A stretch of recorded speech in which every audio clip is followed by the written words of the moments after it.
Boa noite, galera. Tudo bem? Eu acabei de chegar de viagem, saí 6 horas da manhã de São Paulo, peguei um trânsito. Alguém aqui já foi para São Paulo?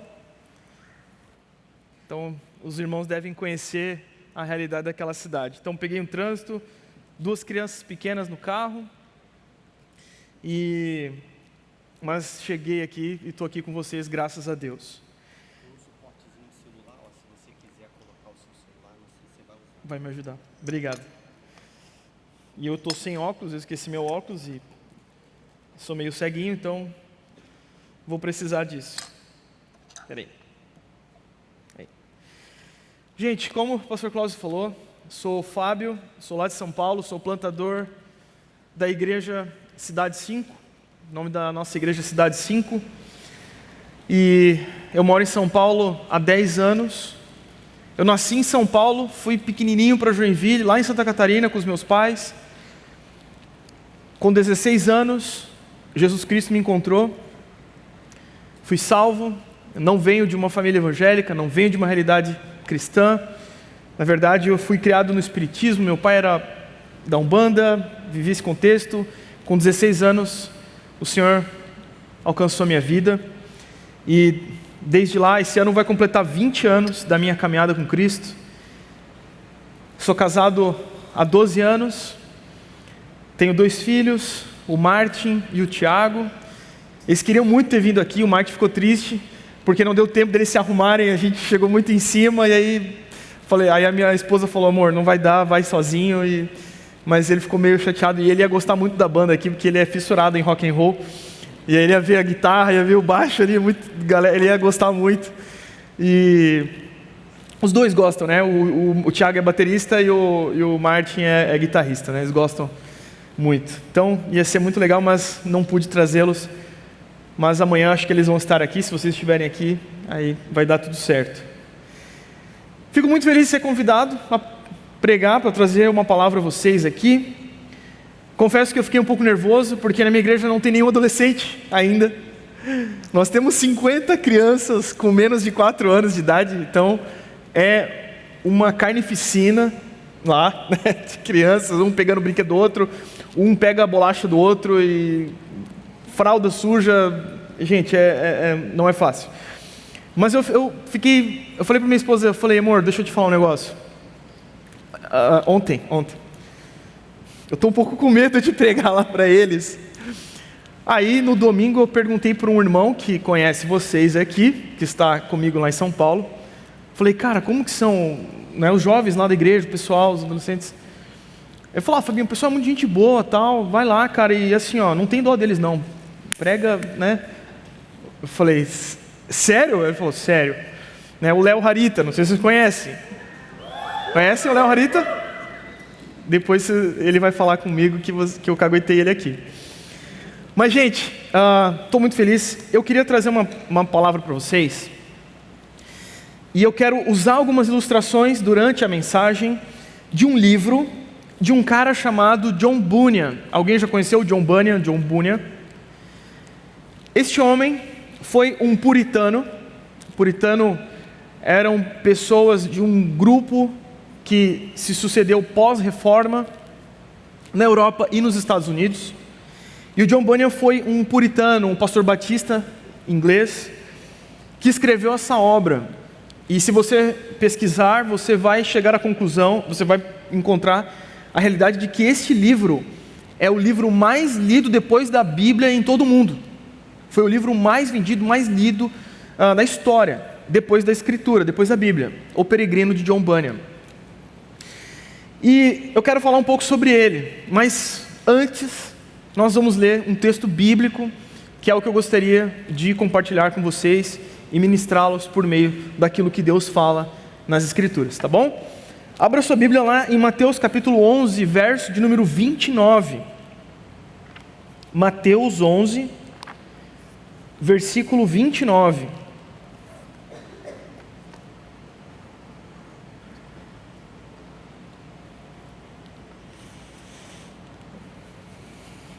Eu vou ler aqui e depois nós oraremos, tá bom?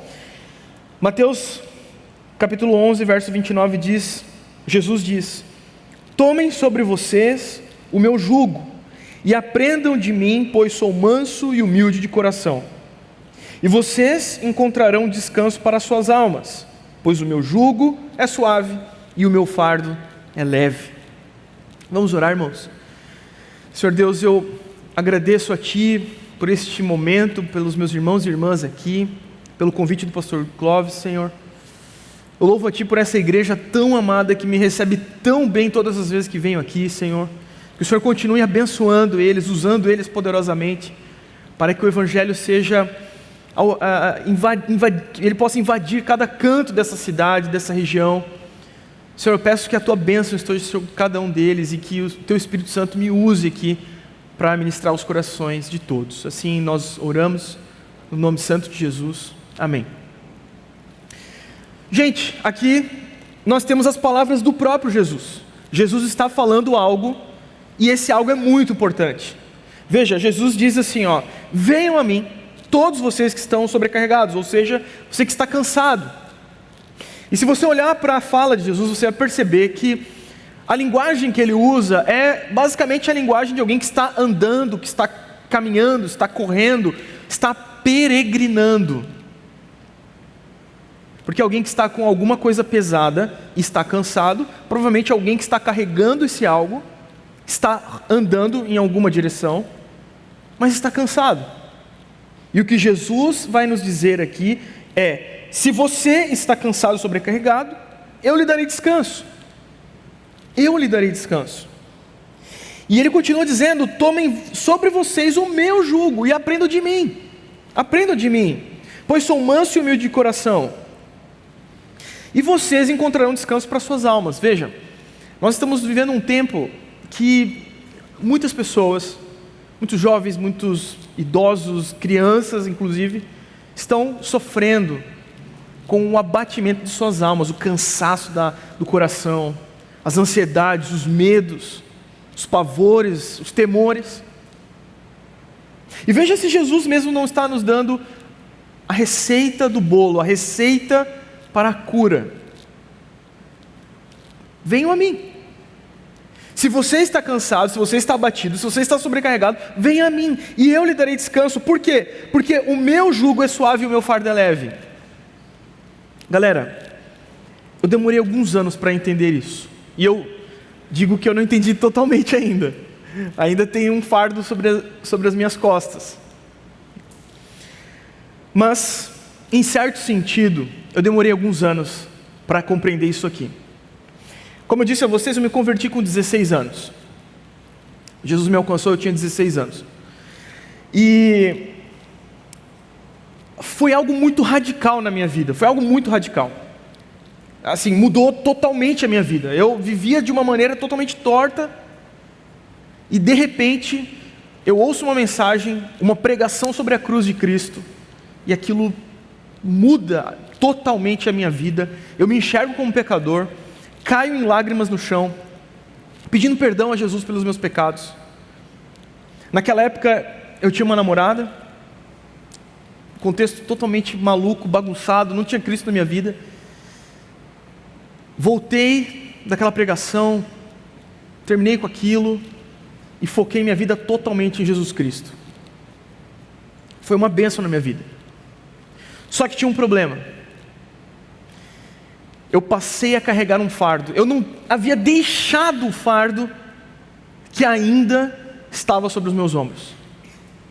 De fato, quando Jesus me alcançou, eu descobri que eu era pecador e que eu precisava de Cristo. Eu precisava mudar. Alguma coisa estava acontecendo na minha vida.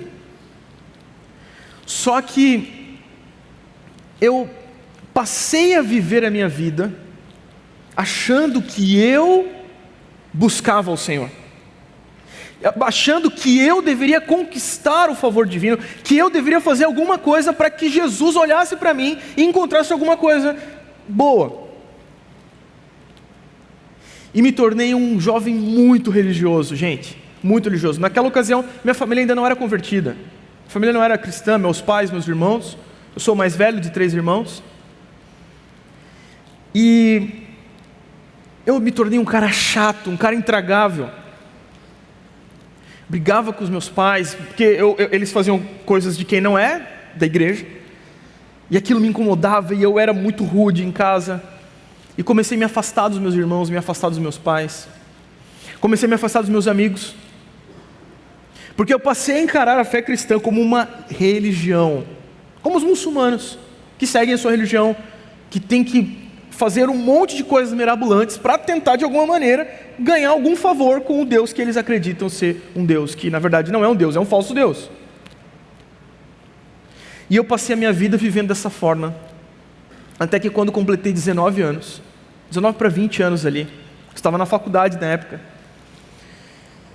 eu não consegui suportar aquela religiosidade, porque até dentro da igreja as pessoas já não queriam nem ser meus amigos. Cara, eu era muito chato, gente, vocês não têm ideia. Eu vivia de jejuns e leituras e orações, e me tornei praticamente um extraterrestre vivendo aqui neste mundo. Só que aquilo foi me cansando. A vida cristã para mim não era um prazer. Não era isso que Jesus está dizendo aqui, não era um fardo suave e leve, como o próprio Cristo está dizendo aqui. Era pesado, era chato. Não, eu não vou dizer que era chato, porque de alguma maneira eu gostava daquilo. Só que com o passar do tempo, isso foi me ferindo, isso foi me desgastando. E uma coisa ficou muito evidente. Eu não poderia seguir na minha caminhada com Cristo do meu jeito. Sozinho e do meu jeito. Eu precisava me humilhar. Só que naquela ocasião, o que eu fiz? Eu me desviei da fé. Com 19 anos eu saio da igreja, minha vida vira de cabeça para baixo de novo, pior do que antes de eu estar na igreja, muito pior. Com 21 anos eu retorno para a fé, e até então, graças a Deus, o Senhor tem me preservado. Só que quando eu retorno, esse texto aqui passa a fazer muito sentido para mim. Porque uma coisa que ficou evidente quando eu saio do caminho de Deus é: eu sozinho não consigo nada. Do meu jeito as coisas não vão andar. Eu não vou conseguir seguir Jesus do meu jeito. Precisa ser do jeito de Cristo. Não com o meu fardo pesado, meu jeito de achar que eu devo viver, mas com o jeito de Cristo, que é leve, que é prazeroso, que até então eu não conhecia. Apesar de eu crer em Jesus, de eu ter me convertido, de eu estar em Cristo, eu não conhecia essa beleza que é viver a vida cristã com prazer. E aí entra o livro Peregrino, que eu gostaria de ilustrar para vocês aqui. Porque aqui nesse clássico do John Bunyan, se você não leu, você precisa ler. Aqui nesse livro, o contexto desse livro, só para que vocês entendam, John Bunyan escreve esse livro, ele estava preso em Bradford, na Inglaterra. Ele passou 12 anos preso por pregar o Evangelho. Na sua época, século 17, ele não poderia pregar o Evangelho como ele estava pregando. Eles pegaram ele, prenderam ele e falaram assim: ou você para de pregar, ou nós vamos lhe prender. Os caras viraram as costas, ele subiu e começou a pregar. Os caras pegaram ele, prenderam ele, e ele passou 12 anos preso por pregar o Evangelho, por pregar sobre Cristo, pregar as boas novas de Cristo Jesus. E lá na prisão ele escreve esse livro, O Peregrino, que aqui está em nossas mãos hoje, em língua portuguesa, para que a gente possa apreciar na nossa língua natural. E existem 3 capítulos aqui neste livro, que são muito importantes à luz do que Jesus está falando no texto de Mateus. O primeiro capítulo é o capítulo 7. No capítulo 7, capítulo 1, 2, 3, 4, 5 e 6, John Bunyan vai narrar a história do cristão. O cristão é o tal do peregrino do livro, é o protagonista do livro, vamos dizer, o personagem principal do livro. E o cristão no capítulo 1, 2, 3, 4, 5, 6 está carregando um fardo muito pesado. Ele está caminhando, ele está peregrinando, ele está passando por várias situações, até que ele chega no capítulo 7, que é o clímax do livro, é o ponto alto do livro, que é o momento em que ele tem uma visão poderosa da cruz de Cristo. O cristão se depara com o Evangelho, ele abre os seus olhos, ele ouve aquela mensagem de que há um Deus de amor, que entrega seu Filho para morrer por pecadores na cruz. E ele ouve aquela mensagem, o cristão ouve aquela mensagem, e aquela imagem da cruz diante dos olhos dele, e ele se emociona, e ele chora. E o cristão aqui no capítulo 7, ele tem quase que um paradoxo na sua mente acontecendo, porque a cruz é um instrumento de tortura, é um instrumento de sofrimento. A cruz é um objeto em que pessoas eram presas lá, mortas, torturadas, com pregos cravados em suas mãos e seus pés. Então é um instrumento de sofrimento. A imagem da cruz é uma imagem feia, uma imagem pesada, uma imagem que remete a sangue, a tortura, pessoas sendo maltratadas. Só que o cristão aqui no capítulo 7, ele, ao mesmo tempo que ele vê uma imagem de sofrimento diante dos seus olhos, ele vê uma imagem de profunda alegria, de muita alegria. Porque aquele sofrimento, aquela imagem de sofrimento que está no capítulo 7, é também a imagem de liberdade. O cristão compreende que por meio do sofrimento de Cristo, por meio da morte de Jesus, ele agora é livre, ele agora está sem o fardo nos seus ombros. Cristo carrega sobre os seus ombros o nosso fardo, para que nós possamos ter em nós algo leve, algo suave.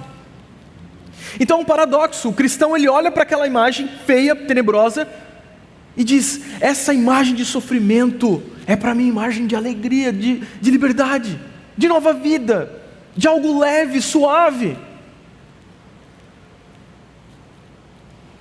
E no capítulo 7 ele tem esse vislumbre, o fardo pesado cai dos seus ombros. Só que o peregrino continua andando, e ele chega no capítulo 8 do livro. E aí no capítulo 8 ele se depara com alguns outros peregrinos. E esses outros peregrinos,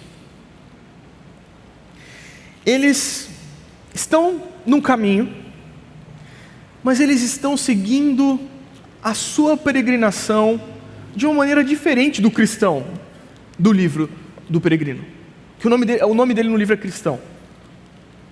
Estes outros peregrinos que ele encontra no capítulo 8, eles estão seguindo de uma maneira diferente, não é da mesma forma que o cristão. O cristão tem nas suas mãos um rolo. O livro vai falar desse tal rolo. E o que é o rolo? As Escrituras, a palavra de Deus. O cristão está andando com o rolo em suas mãos, ele está andando com a Escritura nas suas mãos. E é aqui que ele encontra vida, é aqui que ele encontra paz, é aqui que ele é fortalecido ao se relacionar com Deus por meio da palavra de Deus, por meio do rolo, do tal rolo que o livro vai narrar. Só que quando ele chega, ele vê os caras, e o nome dos caras são nomes inusitados aqui no livro. Um é o preguiça, o outro é o arrogância, o outro é o religiosidade. São nomes muito claros do que o autor quer nos mostrar aqui. E quando ele chega nesses outros peregrinos, ele percebe uma coisa. Ele chega para os caras e fala assim: ei, vocês estão fazendo errado, vocês não estão fazendo como devemos fazer, como o Senhor da palavra, da Escritura, o Senhor da liberdade diz que nós devemos andar. E os caras olham para ele e falam assim: ah, você não sabe de nada, a gente vai fazer do nosso jeito. Os caras zombam dele, riem dele, acham ele ridículo, tratam ele como alguém ridículo. Porque o cristão olha e fala: não, mas está errado o que vocês estão fazendo. Eles dizem: olha, nós vamos fazer do nosso jeito. De certa forma, eu vivi assim durante muito tempo de minha vida, até aquela queda, aquele tropeço que eu falei a vocês que tive com 19 anos. Vivi dessa forma. Não, é do meu jeito, é do meu jeito. É eu me afastando das pessoas, é eu sendo rude com as pessoas, é eu tentando provar para mim e para as pessoas e para os meus pastores, ou seja lá para quem for, que eu sou bom demais como cristão.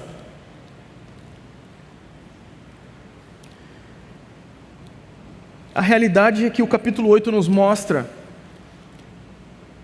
que o estilo de vida de um discípulo de Cristo, ele precisa ser vivido nos passos de Cristo. Não são nos nossos passos, não é do nosso jeito. Não é do nosso jeito. Isso é uma coisa que eu aprendi quando eu me casei. Que até eu me casar, e a minha mãe fazia tudo em casa, eu não fazia nada, eu não lavava a louça, eu não fazia nada, gente. Terrível. Não sigam esse exemplo. E aí eu me casei. E aí quando eu me casei, a minha mãe não foi lá lavar minha louça. E é claro que a minha esposa lavava a louça, mas assim, é diferente. Ela não é minha mãe, a gente precisa aprender a dividir as coisas. Eu tinha um hábito muitas vezes de jogar bola com os meus amigos e ficar conversando até altas horas da noite, e voltar para casa tarde. E depois que eu me casei, isso não existia mais. Então, quando eu me casei, eu entendi uma coisa, eu entendi que a gente precisa mudar algumas coisas nas nossas vidas, e eu preciso agora caminhar como um casado, como um homem casado que sou. Aí depois de alguns anos tivemos os filhos, e aí eu e minha esposa nós descobrimos o que é de fato não dormir. Porque nós tivemos o Martin nasceu, ele está com 3 anos e 5 meses, o Martin é o mais velho. O Thiago vai fazer 2 anos agora, que é o segundo. Então a diferença entre os dois é muito pequena.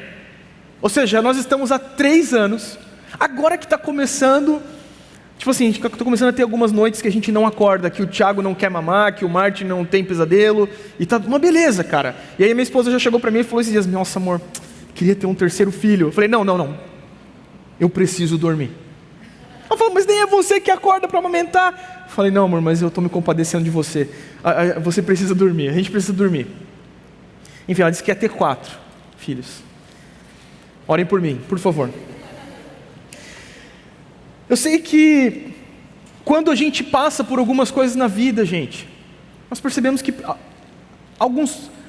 o modo como caminhamos precisa mudar. E assim é com Cristo. Aqui no capítulo 8 o que nós temos é a figura de pessoas que querem seguir a Jesus nos seus próprios termos, do seu próprio jeito. E quer saber de uma coisa? Isso não combina com a vida cristã. Porque o chamado de Jesus é: vem, sigam-me, sigam-me.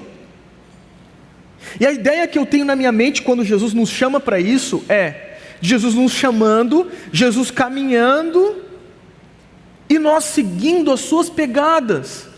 Nós seguimos nas pegadas de Jesus. Nós não criamos o nosso caminho, nós não seguimos do nosso jeito. É do jeito dele. É seguir a Jesus nos termos de Jesus, não dos nossos termos. Não, Jesus, eu vou viver aqui do seu jeito, mas nessa área aqui, dá para dar uma aliviada, né, Jesus?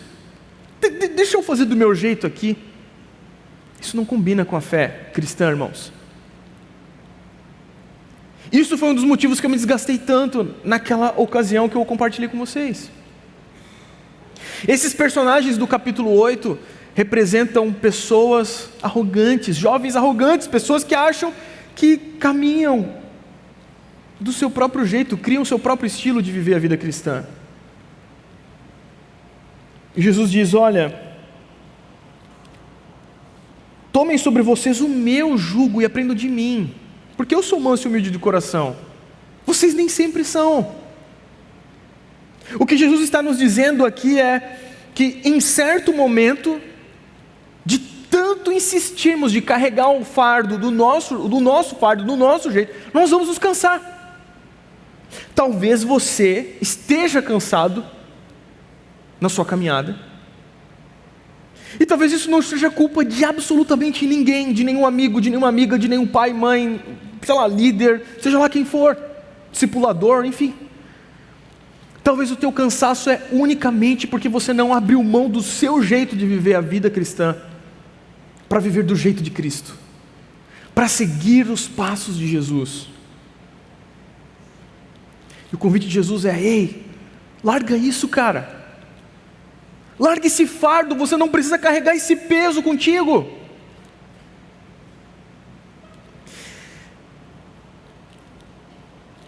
Nós não podemos ser como os personagens do capítulo 8 deste livro. Nós não podemos ser. Quando chega o capítulo 9, que são os 3 capítulos que eu gostaria de trazer essas aplicações para vocês, o peregrino está diante de uma montanha, e o nome dessa montanha é Montanha da Dificuldade. Montanha da Dificuldade. Na Montanha da Dificuldade,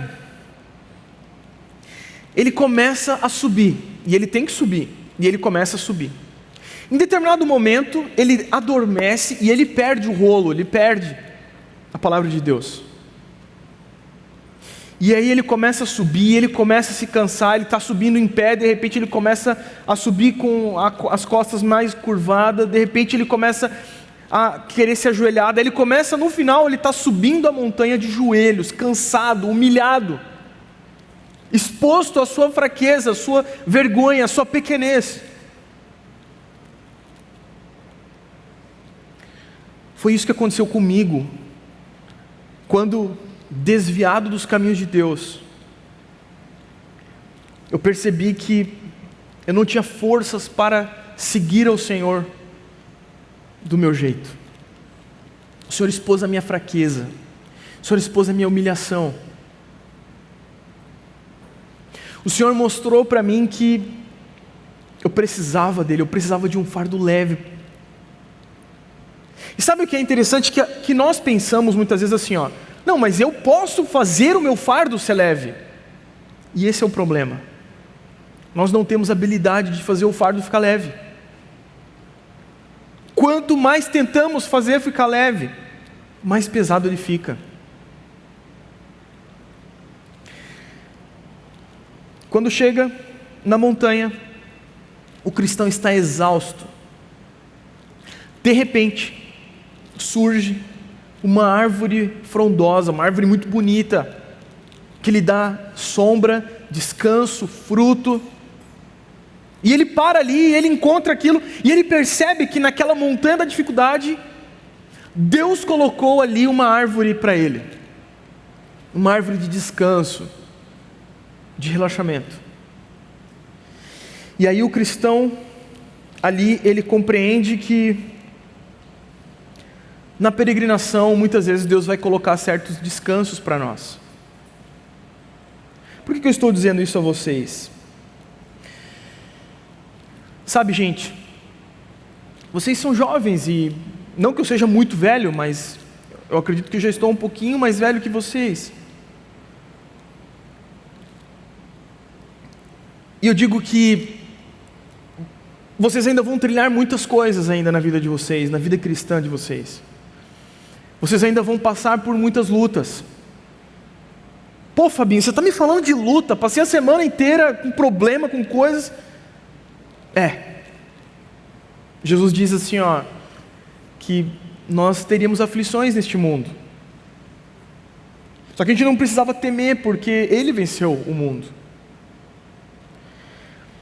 Eu digo a vocês, irmãos, que por muitos e muitos momentos, talvez vocês serão tentados a abandonar a caminhada. Por muitos e muitos momentos vocês vão ser tentados a querer fazer do jeito de vocês, querer seguir a Jesus do seu jeito, adequando uma coisa aqui, essa aqui, não, essa aqui eu entrego bastante para Deus, mas essa daqui não, essa aqui ainda eu tenho dificuldade com isso. O convite de Jesus não é uma oferta, não é uma mão, não é um pedaço, um dedinho ali de entrega. O convite de Jesus é inteiro, é integral. É nos lançar inteiramente como oferta agradável diante de Deus. É chegar para Jesus e dizer assim: Jesus, existe essa área, essa bendita área, que eu não consigo entregar a Ti. Talvez seja uma área sentimental, talvez seja a mania de achar que você pode viver a vida cristã sozinho, como eu vivi a minha vida no passado. Uma coisa muito importante, gente, para nós cristãos, precisamos de amigos, de bons amigos, não como os caras do capítulo 8 que o cristão encontrou, que estão seguindo a Jesus do seu jeito. Não, porque em certo momento na história do livro, o cristão ele encontra um amigo, e o nome do amigo dele é Fiel. Para quem já leu o livro vai lembrar. Ele faz amizade com um amigo chamado Fiel. Eu não vou dar spoiler do que acontece, mas certamente você vai chorar quando você vê o fim da história dos dois, que eu já chorei várias vezes lendo. E o Fiel, ele é um amigo que faz com que o cristão se torne mais parecido com Jesus. Ele aproxima o cristão de Jesus. Ele lembra o cristão da importância da peregrinação, da fidelidade ao rolo, à palavra de Deus.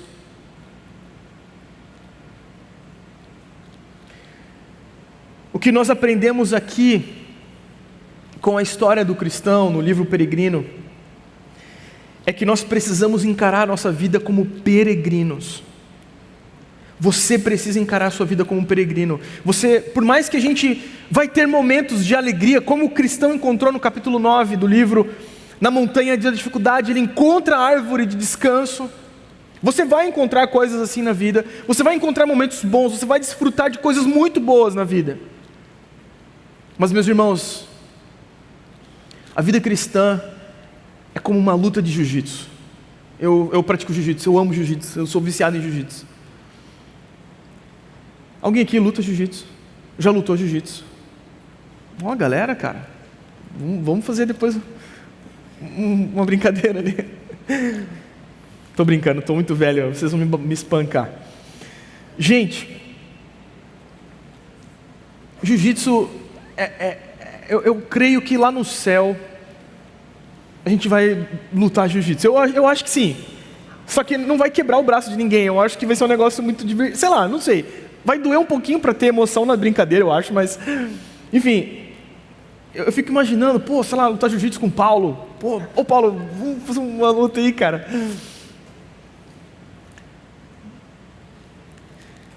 O jiu-jitsu é um esporte, gente, que em todo momento você é humilhado. Todo momento você é humilhado. Porque, por exemplo, no meu caso, eu vou lutar com um guri de 20 anos.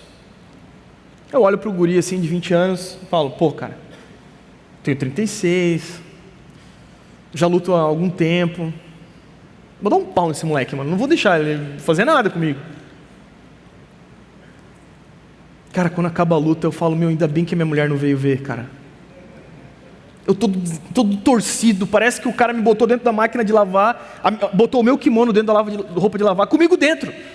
E eu acabo a luta todo destruído, e chego em casa mancando, e minha esposa, e aí amor, como foi? Eu falo, nossa amor, bati em todo mundo hoje. Nossa, muito forte. Meu filho pergunta, e aí papai, matou todo mundo? Eu falei, matei todo mundo, cara, matei todo mundo. E assim, eu sou corintiano, gente, sou muito corintiano também. Então eu chego em casa e falo para ele, filho, tem uns palmeirenses lá que treinam comigo. Alguém aqui é palmeirense? São Paulino ali. São Paulo. Tem São Paulino aqui? Quem é São Paulino? Gente, ora pela irmã, por favor, alguém ora por ela. Alguém ora, tenha misericórdia dessa alma, gente. Porque assim, gente, o palmeirense...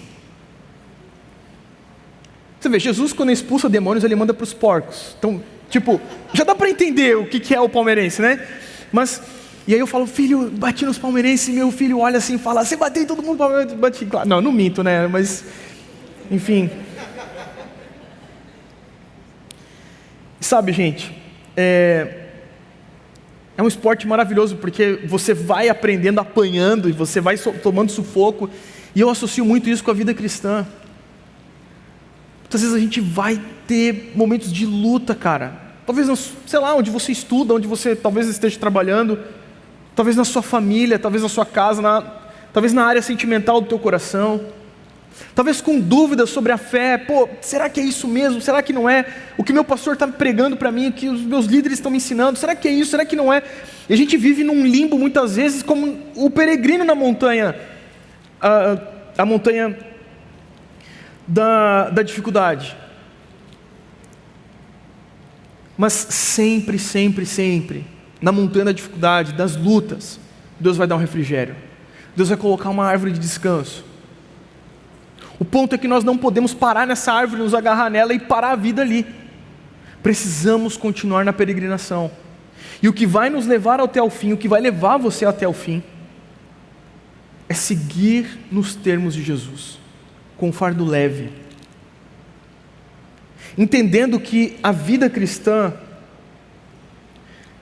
ela é prazerosa.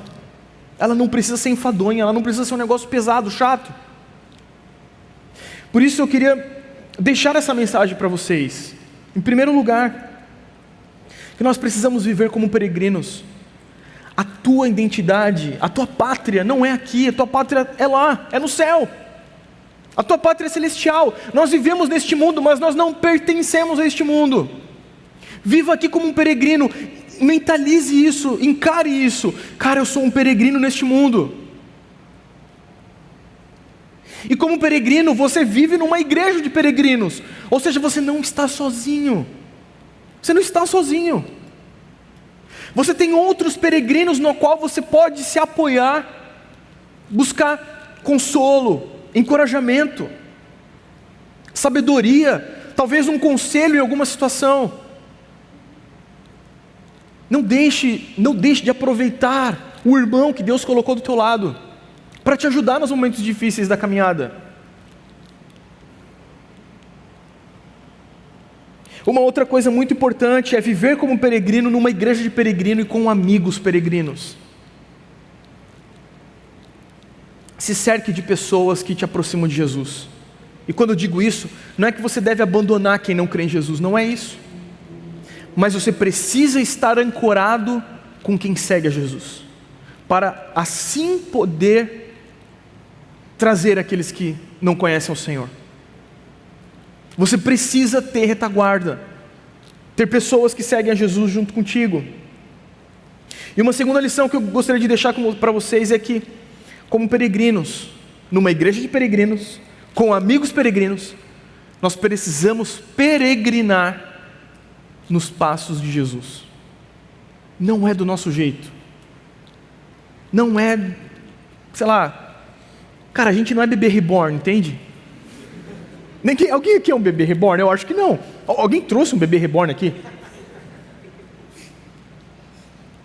Cara, nós não somos bebê reborn, sem vida.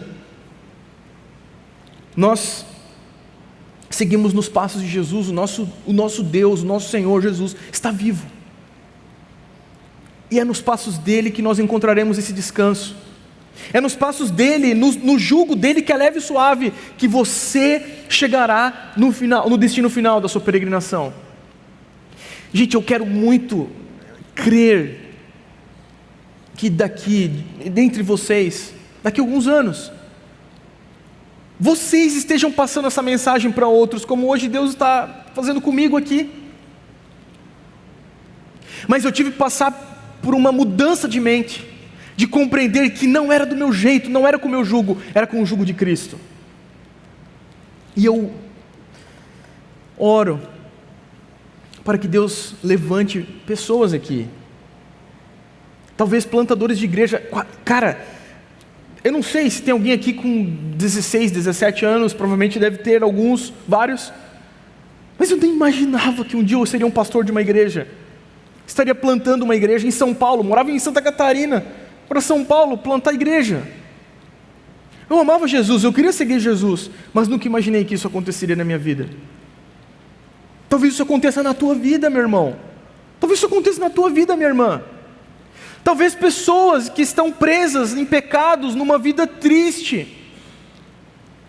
só estão aguardando o teu chamado, o chamado que Deus tem para a sua vida. Mas para isso, você deverá estar com o fardo leve de Cristo. Amém? Vamos orar? Quero orar com você.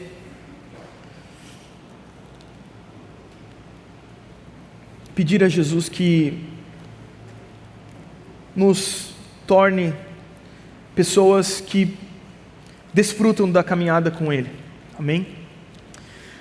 Senhor Deus, eu Te agradeço pela vida de todos aqui presentes, de todos os meus irmãos e irmãs, Senhor. Deus, obrigado pela receptividade dessa galera. Obrigado pelo amor com que eles têm me tratado aqui nessa cidade. Deus, eu peço que o Teu Espírito Santo vá em direção àquele que talvez esteja cansado, talvez esteja abatido, esteja vivendo uma situação de muita dificuldade, e talvez porque está tentando fazer do seu próprio jeito. Senhor, vá até esse coração abatido e o encoraje, Senhor. O encoraje a largar mão do seu fardo pesado e ter sobre os seus ombros o fardo de Jesus, o fardo que é leve e suave. Se há pessoas aqui solitárias, vivendo as suas lutas no modo sozinho, no modo solitário, Senhor, lembra eles de que há pessoas que os amam, de que há pessoas em que eles podem contar. Senhor, fortalece essa igreja, fortalece esses irmãos, e que aqui, Senhor, hoje de alguma maneira, que eu não sei como, o Senhor esteja forjando grandes homens e grandes mulheres, grandes jovens, pessoas que vão fazer a diferença neste mundo caído. Senhor, usa cada um deles aqui para a Tua glória, é o que eu peço, no nome santo de Jesus. Amém. Amém, gente. Deus abençoe vocês.